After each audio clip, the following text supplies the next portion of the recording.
El príncipe de Maquiavelo.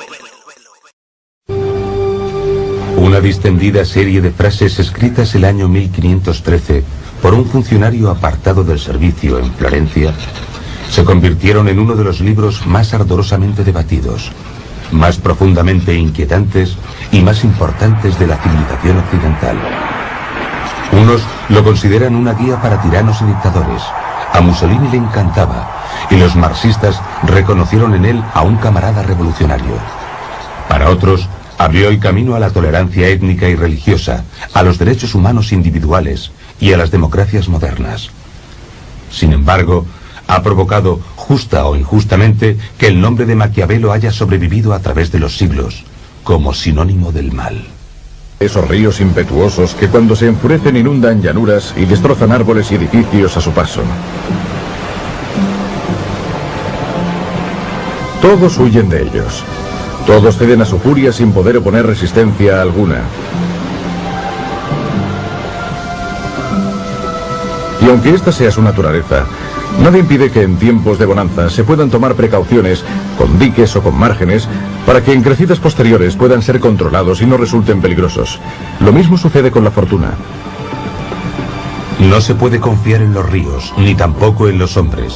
Pero a menudo, ambos pueden ser controlados si se tiene inteligencia, poder.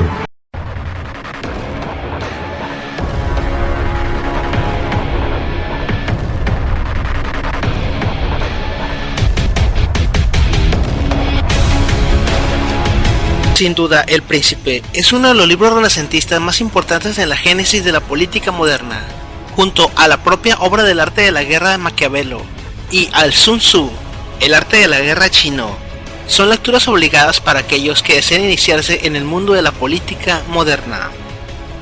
Escrito hace más de 502 años, El Príncipe pasa de ser una elegante solicitud de empleo a ser uno de los libros de estrategia política más importantes de todos los tiempos. Sin embargo, y para no perder el tiempo en argumentos que los compañeros elaborarán, tenemos que señalar solamente los puntos básicos de esta obra, que han hecho que sea objeto de estudio en todas las facultades de ciencias políticas del mundo. La separación de lo divino y la política. Maquiavelo es el primer filósofo moderno que habla sobre la separación del poder y la religión. En la era medieval, los filósofos hablaban sobre la prevalencia del poder divino sobre el poder terrenal. Si bien Guillermo de Ockham habla de la necesidad de la separación del Papa en caso de que éste se equivoque, Maquiavelo insiste en que el poder de la Iglesia debe de ser separado del rey y las voluntades personales. Sus postulados serían continuados por pensadores como Jean Bodin, Locke y sobre todo Montesquieu y Rousseau, quien finalmente entregará derechos humanos y la soberanía al pueblo, que radica en el artículo 39 constitucional. El establecimiento de la concepción y permanencia en el poder. Si bien Platón ya había sentado las bases del poder en la República, donde asegura que para que exista un poder aristocrático, debe de existir un grupo de guerreros o soldados que respalden ese poder, Maquiavelo lo describe aún mejor, haciendo la alusión de la simbiosis del león y del zorro. Analicemos algunos postulados sin entrar en detalle en ellos. La adquisición del poder para el príncipe, sus formas, la herencia, la conquista, la guerra, etc. La conservación del principado y el gobierno de los territorios ganados. Cómo debe de ser un rey en su gobierno y cómo debe de administrar la crueldad. Cómo mantener felices a los súbditos mediante pan y circo. Cómo cumplir las promesas. Cómo evitar ser odiado, entre otras cosas. ¿El príncipe debe de ser amado o temido? Analicemos esta última un poco más a fondo. Existe una frase en la paternidad familiar y en el mando: el respeto se gana. Así como un padre es padre y no amigo de sus hijos, el príncipe no tiene por qué ser amado, debe de ser respetado.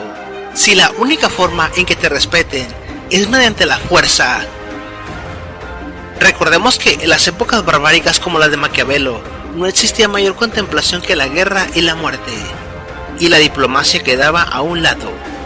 El rey debe de ser amado y temido, jamás despreciar las reacciones de afecto, pero castigar severamente las acciones de desobediencia.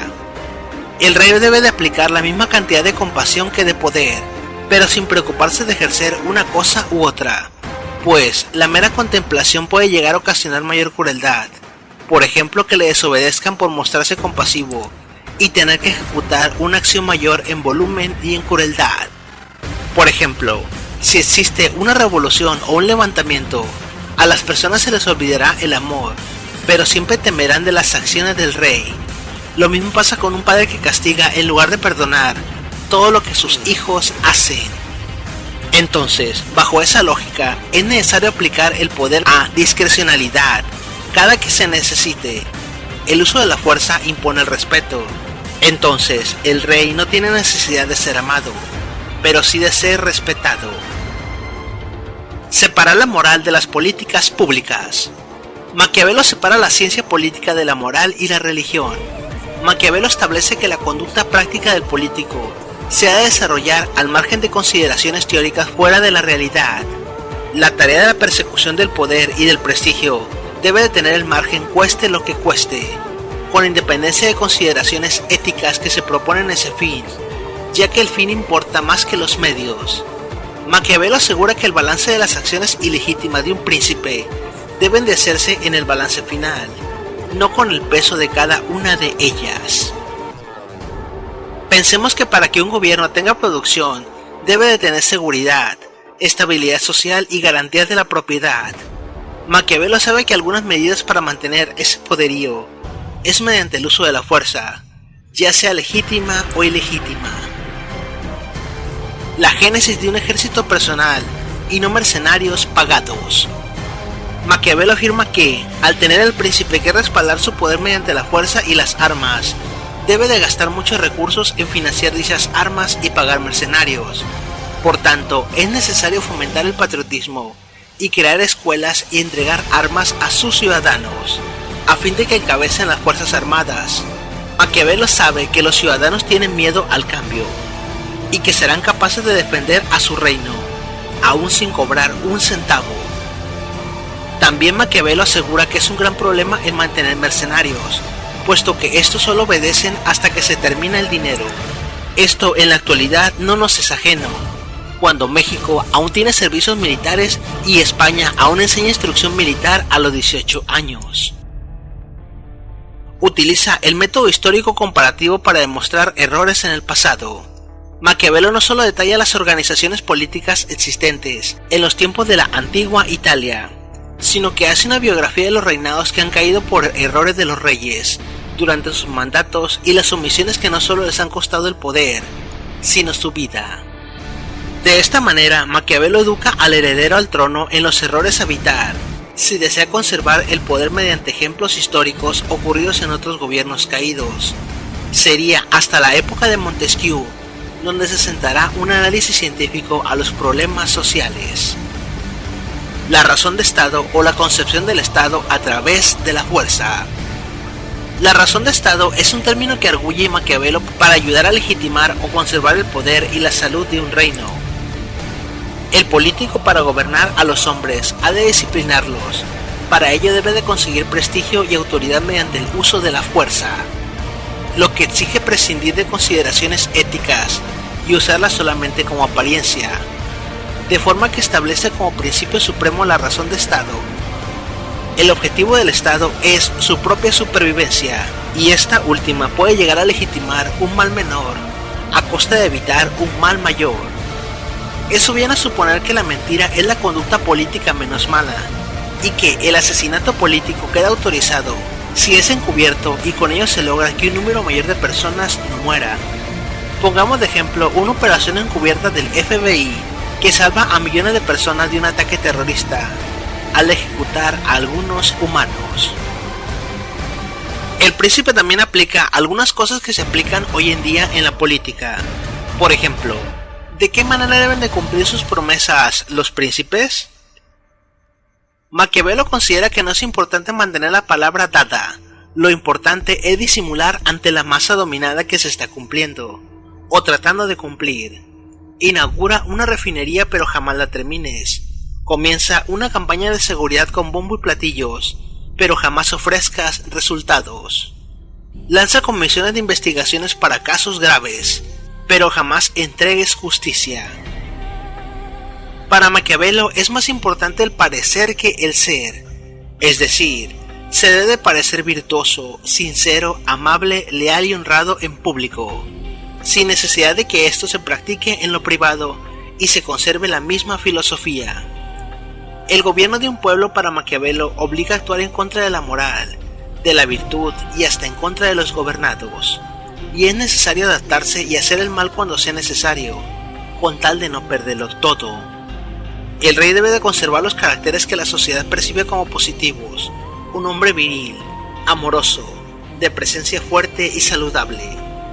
De lo contrario perderá el carisma, y perder el carisma significa perderlo todo. El príncipe también debe de emprender con bombo y platillo grandes empresas u obras públicas, aun cuando jamás las termine. Castigar las malas acciones de los gobernados mientras se anuncian las propias acciones buenas. El príncipe jamás debe de ser neutral, y siempre debe de ser un amigo o enemigo. El príncipe debe de dar pan y circo a los súbditos, garantizar las propiedades privadas de los empresarios y la seguridad pública, alentar las buenas acciones de los ciudadanos, e incentivar las iniciativas de sus allegados, siempre que sirvan para mejorar la imagen del príncipe.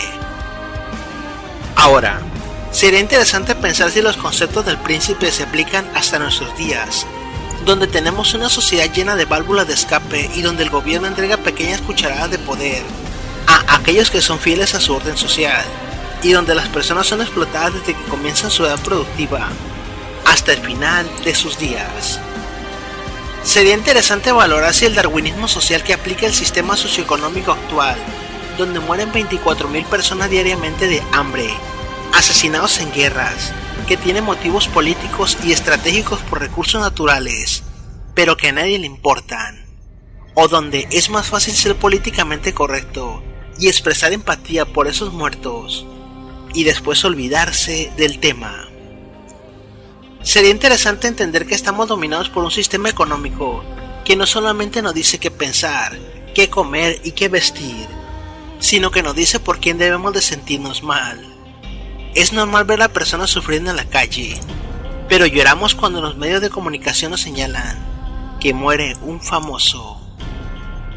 Sería interesante cuestionarnos si las represiones cada vez más feroces que ejerce el gobierno son en beneficio de la sociedad en general, o simplemente para conservar el poder de los gobernantes cada sexenio, o si es válido que un gobierno desaloje a cientos de familias con tal de construir una presa, e incluso lo reprima o asesine cuando se manifiestan. ¿Por qué los alemanes permitieron el asesinato sistemático de judíos? ¿Por qué los rusos permitieron el asesinato de millones de personas que eran sus mismos ciudadanos?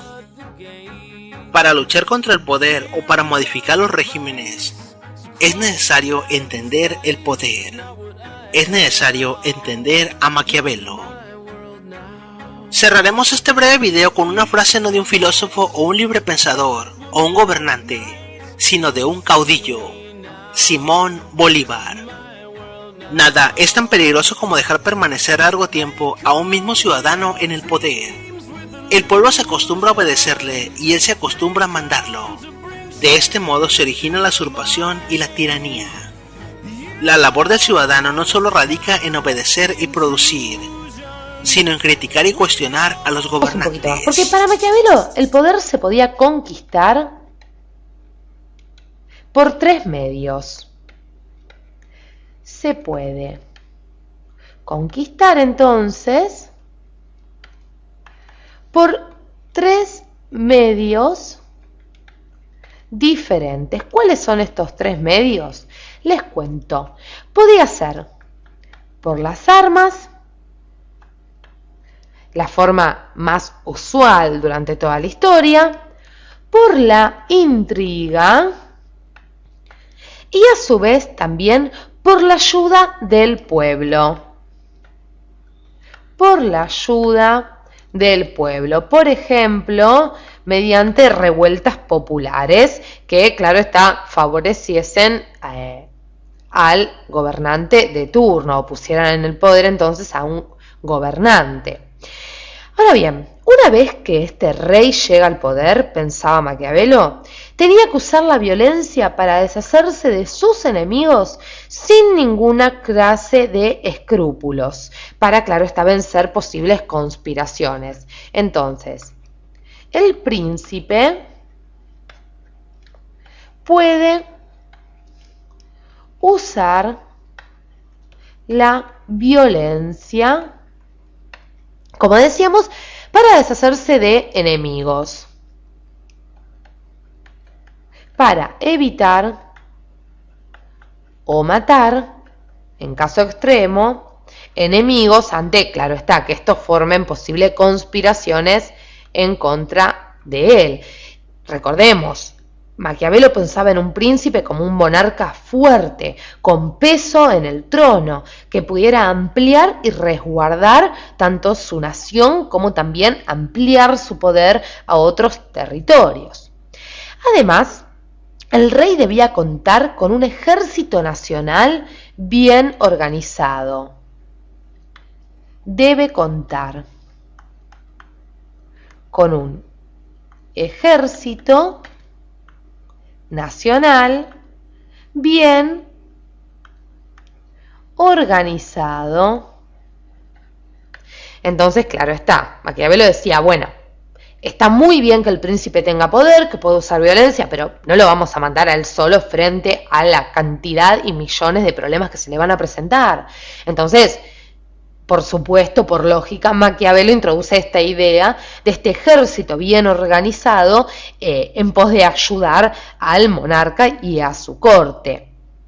Les cuento que Maquiavelo además no justifica el uso permanente del ejército, ojo con esto, sino que postula el uso de este ejército tan solo en épocas de crisis como puede ser, como vimos, las revueltas populares o propias de debilitamientos del Estado.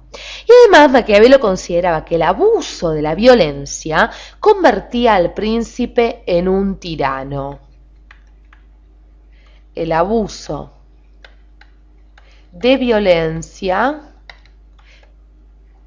convierte al príncipe en un, y vamos a resaltarlo, tirano. Muy inteligente esta idea de la tiranía, ¿sí? En la cual puede desembocar el poder del rey. Entonces vemos cómo entonces Maquiavelo nos va a presentar por medio de esta obra una forma, si se quiere, de figura del Estado, representada, como vimos, por un príncipe. Y hay algo a destacar, les cuento, porque Maquiavelo, un florentino típico de su época, tenía un objetivo, mejor dicho, oculto en esta obra, ¿sí? Él tenía un propósito. ¿Cuál? Bueno, unificar Italia, les cuento. ¿Por qué? Porque para ese entonces Italia estaba dividida en múltiples reinos y principados. Bajo un príncipe audaz, pensaba Maquiavelo, se podría evitar que la nación se convierta en presa de un país vecino. Entonces, por eso él va a postular a un príncipe, a este prototipo de hombre renacentista, aventurero, temerario, protector de las artes y las letras, del comercio y la navegación, con la idea, con el objetivo de pensar una Italia unificada que se pueda defender mejor de cualquier ataque o pretensiones de expansión de una nación vecina.